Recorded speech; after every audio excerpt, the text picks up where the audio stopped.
A new extended stay destination is officially open to guests in the heart of downtown Duluth. The Force on 5th Avenue building is on North 5th Avenue West and West Superior Street near Maurices. And Titanium Partners celebrated the opening of the space with a ribbon cutting this afternoon.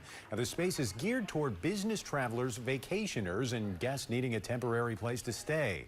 Titanium Partners CEO Brian Forcier discussed how they plan to develop the building into more than just a boutique hotel. The Superior Street location has been fully leased to a nonprofit office space that provides services to the developmentally disabled people in our community, and we're proud that they're actually moving in today. Now, the Force on 5th Avenue developers also have plans to add a coffee shop in the building. Duluth Mayor Roger Reiner joined Titanium Partners in celebrating the new addition to downtown.